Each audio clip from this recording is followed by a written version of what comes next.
Welcome to Get Glimpse channel. Apple generally doesn't support or recommend downgrading for regular users as it can lead to data loss and potentially issues with your device's stability or functionality. However, we have workarounds, and the most crucial factor for safety downgrading iOS is whether the target iOS version is still being signed by Apple. Let's understand first the signing. What does signing mean? When you restore or update an iOS device, Apple's servers perform a signing check. They verify the IPSM, which is iPhone software file you are trying to install. If Apple is no longer digitally signing to a particular iOS version, you cannot install it using iTunes or Finder or any official method. So if the iOS version you want to downgrade is no longer being signed, you generally cannot downgrade to it. You can check the signing status of all iOS versions for your device models on websites like this one here where I am in. You can just search for ipsw.me like this, and then just look for green dots, which means you are signed or it's still signed, or red crosses, which means unsigned. Now let's get to the safest methods to downgrade iOS when possible. So when an iOS is still being signed, the process is relatively straightforward, and we shall do two methods. The first one is downgrading to a signed iOS version, which is official and the safest. So these are the requirements for it. First of all, you need a computer, either a Mac or Windows PC, the latest version of iTunes for Windows or Finder for Mac. Also, you need a stable internet connection. You need the IPSW file for the specific iOS version you want to downgrade to, which must still be signed by Apple. You can download these from websites like ipsw.me. Make sure you download the correct IPSW for your specific iPhone or iPad model. This is crucial. You need a backup of your device made before you update it to the current or higher iOS version.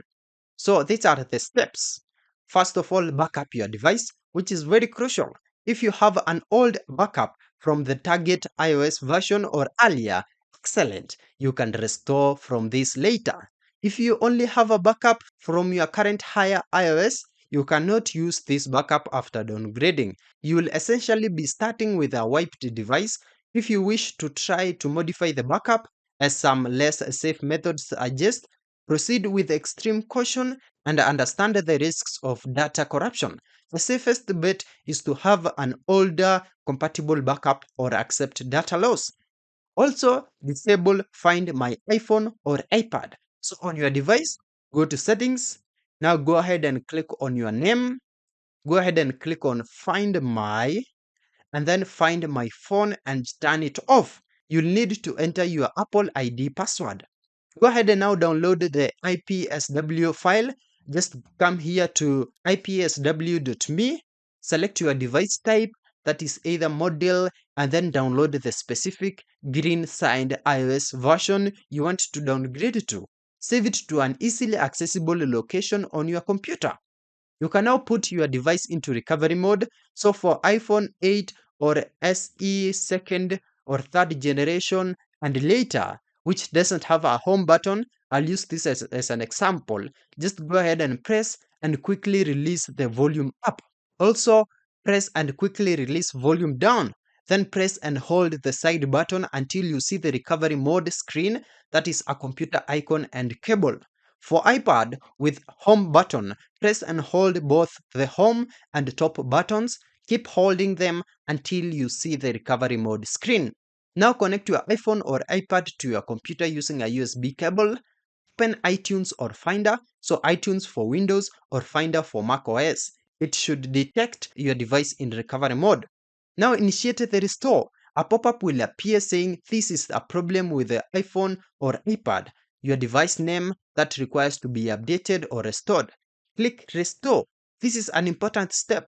Hold down the Shift key for Windows or Option or Alt key for Mac on your keyboard and then click the Restore iPhone or iPad button on iTunes or Finder.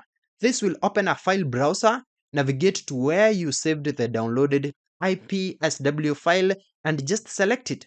Confirm restore iTunes or Finder will ask you to confirm that you want to erase and restore your device to the selected iOS version. Just go ahead and confirm.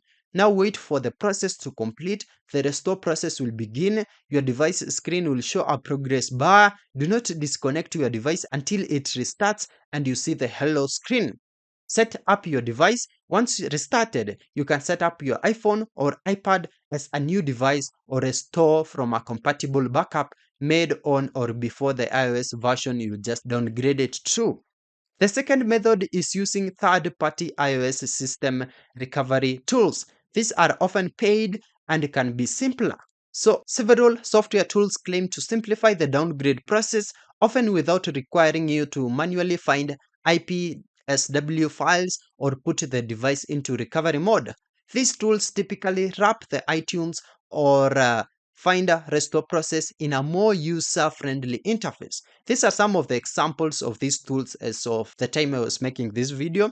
We have iMyFone Fixpo, this one here, as you can see. We also have AnyFix. We have another one called Dr. Phone, which has a simpler repair. We also have Reboot as the final option. Now, these are some of the important considerations for third-party tools. They are still subject to signing. These tools still rely on Apple signing the IPSW. They cannot magically downgrade you to an unsigned iOS version. If the version is unsigned, the tool will fail or not list it as an option. It's also often paid, and also read reviews and research. Ensure it's reputable to avoid malware or further issues with your device. Also, data loss risk. Proper backup is always the safest approach. Now, these are some of the general steps for it. They might vary by tool. First of all, download and install the chosen tool on your computer. Connect your iPhone or iPad to the computer. Select the downgrade iOS or system recovery option in the software.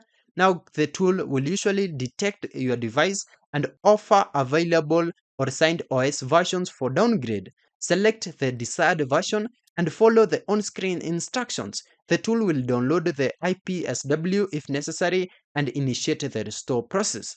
These are some final tips now. Always check IPSW.me first here. If the version you want isn't signed, the safest and easiest methods are impossible. Also, backup, and backup. Before any iOS update or downgrade attempt, ensure you have a full encrypted backup. Also consider the risks, and for beta users, if you are on an iOS beta and want to go back to the stable public release, Apple provides a specific process for this, which is generally simpler than downgrading between two public releases. This usually involves removing the beta profile and then restoring via iTunes or Finder to the latest public signed version. Yeah, those are the safest ways to downgrade unless absolutely necessary. It's generally best to stick to the latest publicly signed iOS version. Thank you for watching. If this video was helpful, then please leave a like and subscribe to my channel for more videos like this.